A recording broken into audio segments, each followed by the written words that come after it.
Record पर record, level पर level आज आते गए। पूरा बाजार ने भंगड़ा करने का मौका दिया सर आज तो। बिल्कुल अभिषेक जी, भंगड़ा आप कहे तो यही कर दें, आपके साथ स्टूडियो में भी कर देंगे। कर लेकिन दीजिए सर, आपको कर पता दीजिए। था 22,800 में बेचना, 21,800 में खरीदना और 22,900 हो गया। इसे कहते हैं शेयर बाजार। जी। फॉलो करो ईटी स्वदेश और पैसा ही पैसा है। UltraTech new high, Vodafone Vedanta new high, Nelco new high, SAIL new high, और आज आपका जो मैं कई दिन से कह रहा हूं एचडीएफसी बैंक 1,600 रुपए का भाव आएगा। HDFC bank is a must have, यही शेयर अब चलाएगा। तो थोड़ा सा एंजॉय कीजिए, थोड़ा सा कॉशियस रहिए, लेकिन मार्केट को एंजॉय कीजिए। मार्केट ने जो मिस्ड आउट फीलिंग थी फॉरनर्स की, वो वापस आ गई और आज टॉप बाइंग है। तो यहाँ दो चार आपको बायस दूंगा लार्ज कैप मिड कैप में, आप कहें तो मैं शुरू करूं। वसीम साहब वो शेयर तो बताइए ही। और निफ्टी बैंक को लेकर जो शंकाएं थी शेयरों को लेकर, वो उतने रफ्तार से चल नहीं रहे थे। आज निफ्टी बैंक ने सारी की सारी चीजों को धता बता के 2% का जबरदस्त उछाल। तो क्या ये जो फ्रंट लाइनर है बैंकिंग स्टॉक्स के, एचडीएफसी बैंक, आईसीआईसी बैंक, एक्सिस तो चल ही रहा है, क्या एक नई तेजी की शुरुआत होगी? नए टेरिटरी में शेयर जाएंगे ये?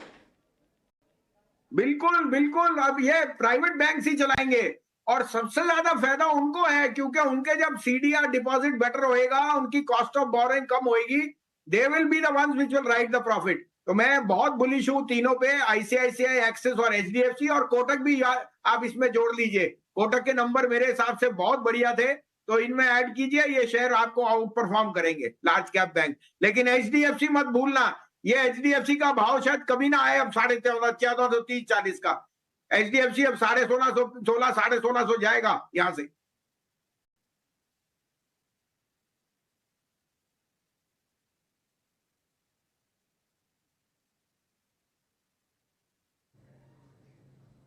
राइट। तो ये है सलाह कुछ स्टॉक्स पर। लेकिन भसीन जी, अब आपसे समझना चाहेंगे इस वक्त आप किन स्टॉक्स, किन सेक्टर्स पर बुलिश नज़र आ रहे हैं, क्योंकि बाजार ऑलरेडी अपने हाइस्ट पर हैं।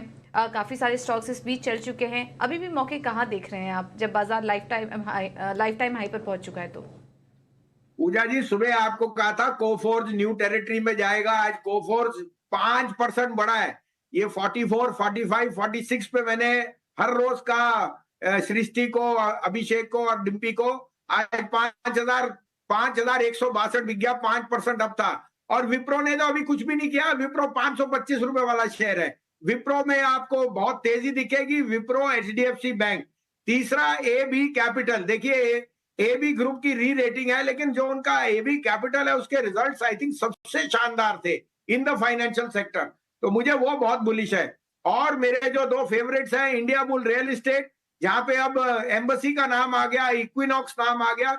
इंडिया बुल रियल एस्टेट मेरे लिए तो 250 रुपए का शेयर है, लेकिन अभी आपको 200 रुपए के टारगेट के लिए जल्दी लेना चाहिए। And last but not least, Vodafone. Vodafone has set the cat among the pigeon. ये सबसे पहला था एबी ग्रुप से जिसने कैपिटल रेज किया और उसको 6 टाइम ओवर सब्सक्राइब मिला। वोडाफोन मेरे लिए 22 रुपए का शेयर है। हाँ, एक साल जरूर लग सकता है, लेकिन क्या पता इस साल के आखिरी में भी आपको आ जाए। तो Vodafone, Indiabulls real estate, HDFC bank, Wipro and AB capital, ये 5 स्टॉक्स पे मैं बहुत बुलिश हूँ। ठीक है, ये 5 स्टॉक हैं भसीन साहब की तरफ से। इस बीच सुब्रोस के नतीजे आ गए हैं। आय 11% बढ़ी है, 832 करोड़ रुपए। शेयर में देखने की 3.5% के आसपास को उछाल है।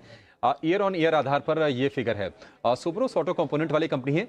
लेकिन भसीन साहब, अगर ऑटो पैक से अगर आपसे पूछें, तो आज हम देख रहे हैं कि एमएनएम, आपने बहुत पहले, मुझे याद है कि जब 400 के भाव के आसपास एमएनएम था तो आप उस पर सुपर बुलिश थे।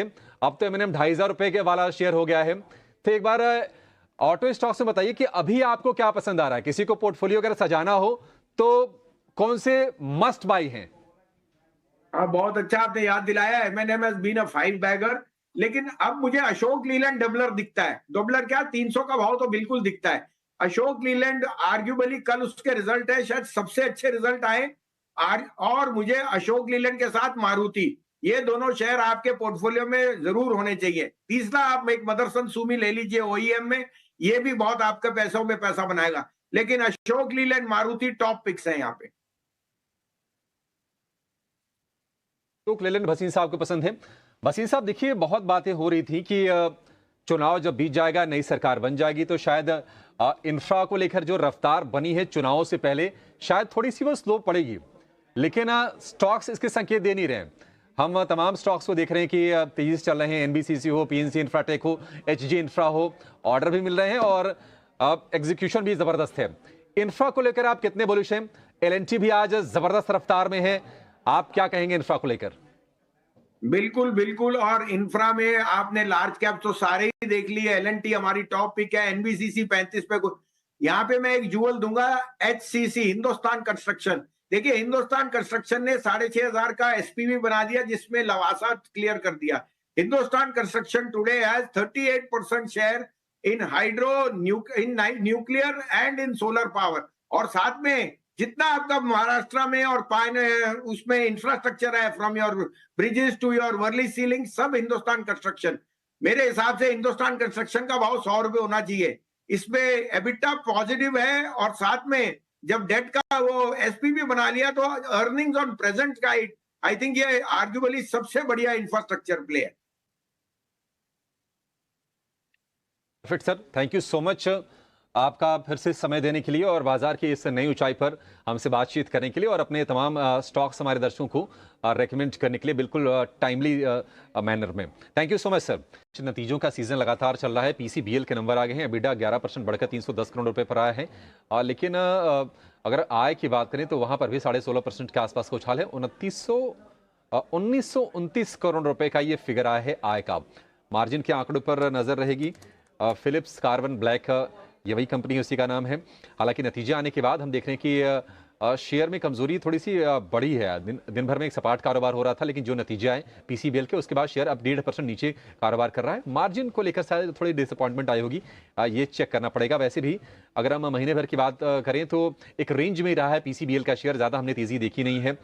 इस बीच न्यूक्लियर सॉफ्टवेयर के भी नतीजे आ गए हैं आपकी स्क्रीन पर। आय करीब 1.5%, 2% बढ़ी है। 210 करोड़ रुपए पर आय आई है और शेयर में देखने के करीब 6% के आसपास का उछाल देखने को मिल रहा है। तो न्यूक्लियर सॉफ्ट के भी नतीजे आ गए हैं पीसीबीएल के साथ साथ।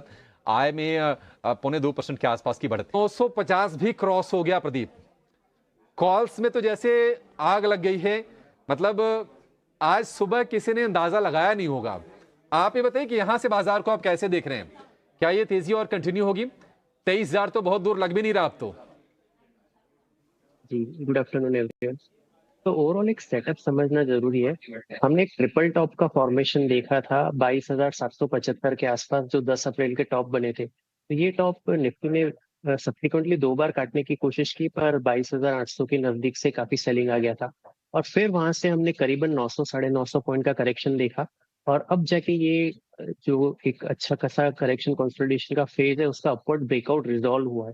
तो डेफिनेटली जब ऐसे टेक्निकल सेटअप बनते हैं जहाँ पे मार्केट एक अच्छा टाइम लेता है, एक लेवल के आसपास करेक्शन देता है, कंसोलिडेशन करता है, फिर जब ये हाई क्रॉस होते हैं तो वहां पे रिस्क रिवॉर्ड रेशियो अच्छा बैठता है, नई तेजी की गुंजाइश भी अच्छी होती है। तो हमारे हिसाब से इमीडिएट अपसाइड टारगेट हम 23,150 का देखते हैं। अगर आप मार्च और मई के टॉप्स को कनेक्ट करते हैं, अप्रैल और मार्च के टॉप्स को, तो एक जो राइजिंग ट्रेंड लाइन आती है वो 23,150 के आसपास इमीडिएट टारगेट प्रोवाइड करती है। और ओवरऑल अगर जो मैं सेटअप देखूं तो वो इतना बुलिश है, तो मुझे लगता है कि इस सेटअप का ओवरऑल सेटअप का जो टारगेट है वो करीबन 23,700 से 23,800 का बैठता है। तो इन टारगेट्स के लिए मैं डेफिनेटली निफ्टी को लॉन्ग या होल्ड करूंगा, पॉजिटिव मेंटेन करूंगा। और ऑन द लोअर साइड जो सपोर्ट है वो करीबन 22,550 22,525 का जोन है, जो एक अच्छे सपोर्ट का काम करेगा। इसी स्टॉप लॉस के साथ निफ्टी में इस लेवल पे भी बाइंग की जा सकती है और हर डिप का एक्यूमुलेशन किया जा सकता है।